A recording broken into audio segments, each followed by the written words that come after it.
नमस्कार।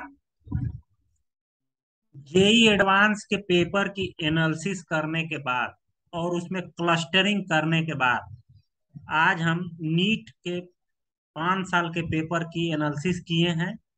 किस टॉपिक से कितना क्वेश्चन आया है, टॉपिक वाइज कैसे क्लस्टरिंग करके किस पे फोकस किया जाए, इस चीज को आज हम बताएंगे और उसके बाद अनवरत तैयारी शुरू कर देंगे।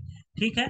तो 5 साल का जो नीट का पेपर है ना, 18, 19, 20, 21 और 17 जुलाई को जो संपन्न हुआ है 2022 का पेपर, इसकी एनालिसिस मैं आप लोगों के सामने लेके आ रहा हूं। तो चलिए स्क्रीन शेयर कर रहा हूं आपके सामने। तो देखिए, 3 साल का पेपर यहाँ पे देखिए, 18, 19 और 20, 3 साल का पेपर इसमें है। ठीक है, ये देख लीजिए, इसको मैंने 10 टॉपिकों में डिवाइड किया हुआ है। 10 टॉपिक: मॉडर्न फिजिक्स एक, इलेक्ट्रिसिटी दो, मैग्नेटिज्म तीन, इलेक्ट्रोस्टेट चार, optics, wave, solid mechanics, fluid, thermodynamics और लास्ट में मैकेनिक्स। ठीक है, 10 में इसको डिवाइड कर रखा है मैंने। ठीक है, 10 टॉपिक को बना के हम क्लस्टर बनाएंगे और 10 टॉपिक के हिसाब से ही हम तैयारी करेंगे। ठीक है। तो देखिए, इसमें आप लोग नंबर ऑफ क्वेश्चन इसके सीधे जो ये टावर खड़े हुए हैं, इन टावरों के ऊपर नंबर ऑफ क्वेश्चन उस ईयर में आया हुआ है। ठीक है। तो यहाँ पे देखिए, 18 में मैकेनिक्स का 12 क्वेश्चन आया था, 19 में 16 क्वेश्चन आया था और जो 20 में है 12 क्वेश्चन आया था। ऑन एन एवरेज 3 साल का देखेंगे तो 13 क्वेश्चन आया हुआ है। ठीक इसी प्रकार थर्मोडायनेमिक्स में देखेंगे तो ऑन एन एवरेज 5 क्वेश्चन 3 साल का। फ्लूइड में एक क्वेश्चन, सॉलिड मैकेनिक्स में एक क्वेश्चन। यहाँ पे इस चीज को देखेंगे, वेब में 3 क्वेश्चन, इसको मान लीजिए 2 क्वेश्चन। ऑप्टिक्स में, इलेक्ट्रोस्टेट में आप लोग देख सकते हैं यहाँ पे 4 क्वेश्चन ऑन एन एवरेज ले सकते हैं। ठीक है, मैग्नेटिज्म में 3 क्वेश्चन ले सकते हैं ऑन एन एवरेज। ठीक है, इसमें 7 क्वेश्चन। ठीक, यहाँ पे 4 क्वेश्चन, ऐसे क्वेश्चन आए हुए हैं। ठीक है, नोटिस करने वाली बात है, इन तीनों साल में 45 क्वेश्चन पूछे गए हैं फिजिक्स के। 45 क्वेश्चन। ठीक है, ध्यान देने वाली बात है। देखिए, इसको एक अगर क्लस्टर आप लोग बना लेते हैं 4 टॉपिक का, ये सेम एक एक दूसरे से मैच होते रहते हैं, इसीलिए मैंने एक क्लस्टर इनको बनाया हुआ है। क्योंकि एक दूसरे के पूरक हैं, दोस्त हैं, साथी में रहते हैं। तो क्लस्टर एक है ये। अब देखिए, क्लस्टर एक से कितने क्वेश्चन आए हुए हैं, तो 20 क्वेश्चन। इसमें टोटल 20 क्वेश्चन आए हुए हैं।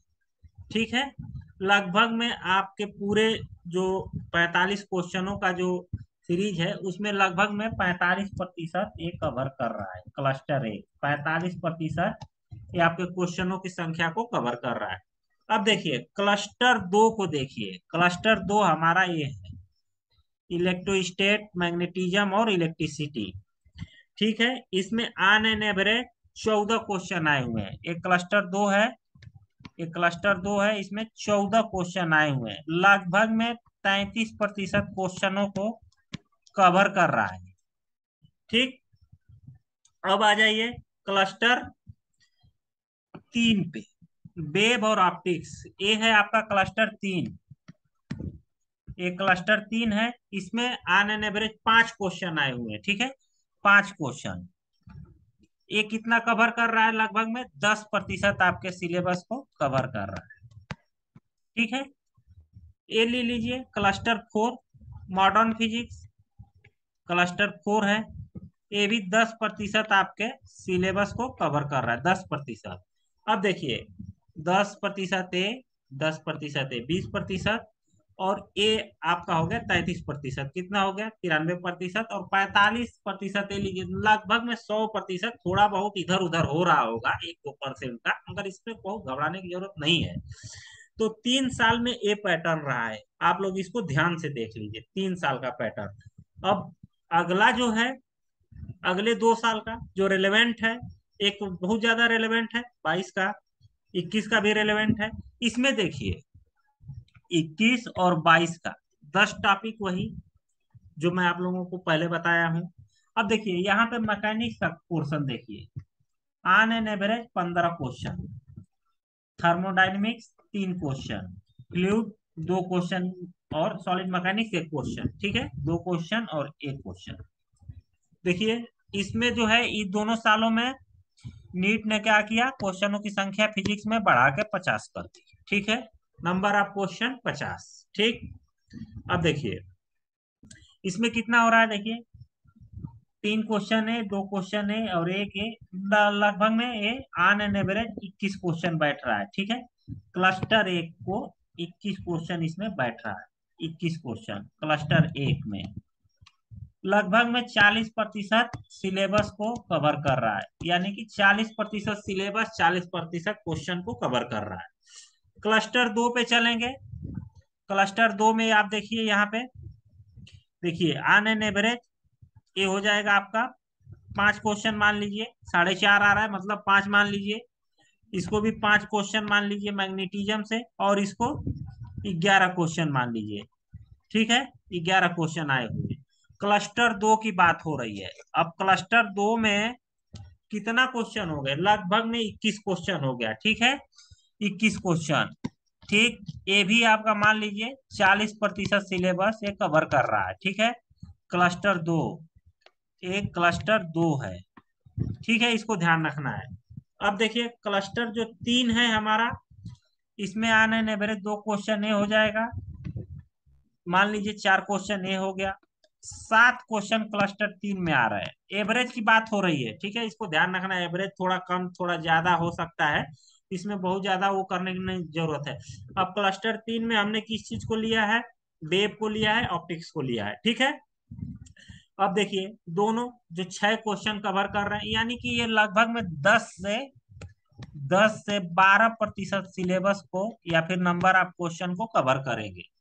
ठीक, modern physics cluster 4, on an average 5 question, यानी कि 10% सिलेबस को 10% क्वेश्चन को कवर करेगा।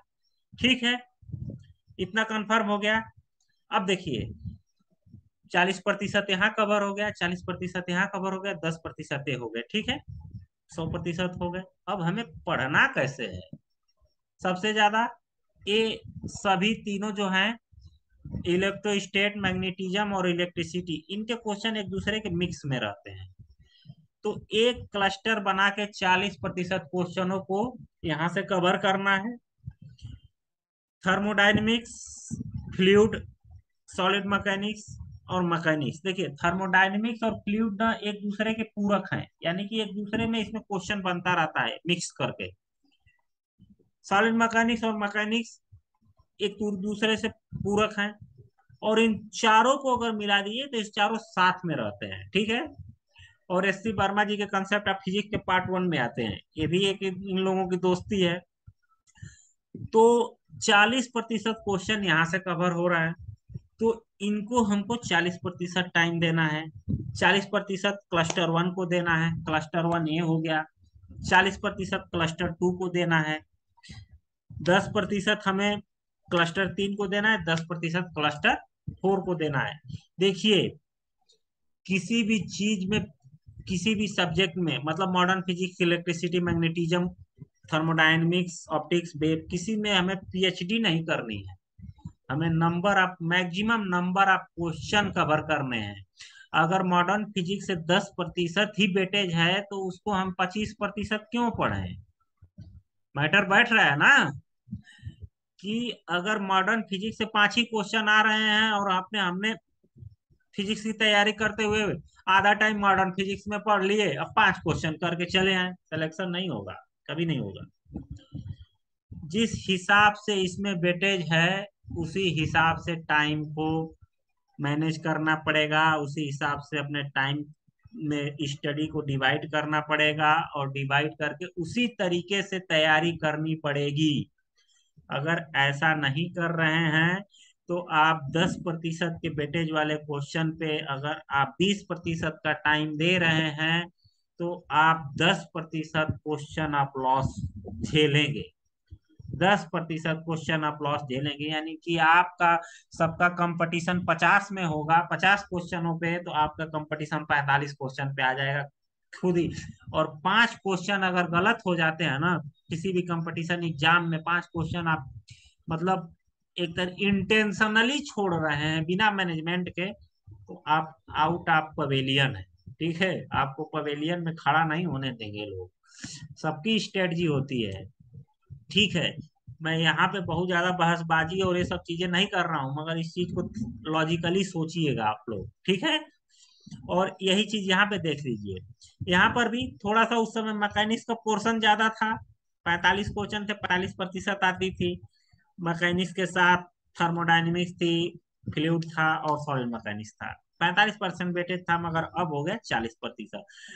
तो ये जो 40 से 45% का वेरिएशन है, 5% भाई आपको मैनेज करना है, तो 40 से 45% का वेरिएशन चलता रहेगा। अगली बार जो 23 का एग्जाम होने वाला है, जो अपीयर होंगे 23, 24, 25 जो भी है, जिसमें भी अपीयर हो रहे हैं, तो उसमें कोई जरूरी नहीं है, मगर इससे ज्यादा नहीं होगा। मतलब ये 45 और 40 है ना, तो 40 से ना 35 हो सकता है, और 45 से 50 तक वेटेज जा सकता है, मगर 60-70 वेटेज नहीं जाएगा, इसकी भी गारंटी है। 60-70 वेटेज इन्हीं क्लस्टर एक से नहीं पूछने वाला है। और जो फिजिक्स में, नीट में सबसे बड़ी समस्या फिजिक्स की होती है, तो जो नीट के फिजिक्स में अगर 30, मतलब मान लीजिए यहाँ के हिसाब से 45 में से अगर 30 प्लस जाता है, अच्छा स्कोर। 50 में से अगर वो 35 प्लस जाता है, अच्छा स्कोर होता है। तो इससे ज्यादा मतलब माइन्यूट स्तर पे चीजों को मैंने बताया है। इससे ज्यादा अगर आप लोग कहेंगे तो और इलोबरेट करके बता सकता हूँ, मगर ये बहुत ज्यादा कारगर होगा एक बार इस वीडियो को देख के फिजिक्स पे अपनी स्ट्रेटजी को बना के तैयारी करना है। ठीक है, इसमें ये ध्यान नहीं देना है कि हम 11th में हैं, 12th में हैं, क्या है। ठीक है, अगर आप 11th में हैं और केवल यही वाला पोर्शन आप लोगों को पढ़ाया जा रहा है, ये वाला इतना, ठीक है, वेव ऑप्टिक्स और क्या नाम है कि सॉलिड मैकेनिक्स, फ्लूइड थर्मोडायनेमिक्स, तो इसमें भी डिवाइड करिए। ठीक है, अगर ये 10 हो रहा है तो इसको मान लीजिए कि आपके पास इस समय समय ज्यादा है, तो इसको 10 दूनी 20 कर लीजिए। यानी कि वेब और ऑप्टिक्स पे 20% समय दीजिए, 80% इस क्लस्टर पे दीजिए। जब आप 12th में जाते हैं तो फिर एक क्लस्टर आपका कारगर हो जाएगा, क्योंकि उस समय पूरा सिलेबस आपके पास रहेगा। तो कभी भी मतलब किसी को ओवर नहीं पढ़ना है, किसी पे रिसर्च नहीं करना है। ठीक है, किसी में पीएचडी नहीं हासिल करनी है, बस किताबों पे ध्यान देना है और उतना ही पढ़ना है, और पढ़ के क्वेश्चन निकालना है। अल्टीमेट कंपटीशन एग्जाम का सबसे बड़ा ताकत, सबसे बड़ी स्ट्रेटजी यही होती है कि नंबर ऑफ क्वेश्चन आप कितने निकाल ले रहे हैं। ठीक है, अगर आप एक सब्जेक्ट के या फिर किसी भी चीज के महान ज्ञाता हैं, कोई मैटर नहीं बैठता कि अब 50 क्वेश्चन में से 40 क्वेश्चन आप सही नहीं कर पा रहे हैं, 30 क्वेश्चन पे आपकी पीएचडी है, कोई मैटर नहीं बैठ रहा है, कुछ नहीं, सिलेक्शन नहीं होगा। और आज की डेट में कंपटीशन की दुनिया में अगर आप अपीयर हो रहे हैं तो आपका एडमिशन, मेडिकल एग्जाम में एडमिशन ही आपके सफलता पे मोहर लगाता है। ठीक है, आपकी पीएचडी या फिर रिसर्च, नेट जेआरएफ, ये सब कोई मैटर नहीं रखता। ठीक है, तो मुझे बस इतना ही कहना था। आप लोगों को ये अगर वीडियो अच्छा लगे तो प्लीज इस पे अपना व्यू व्यक्त करिएगा। तब तक के लिए नमस्कार, जय हिंद।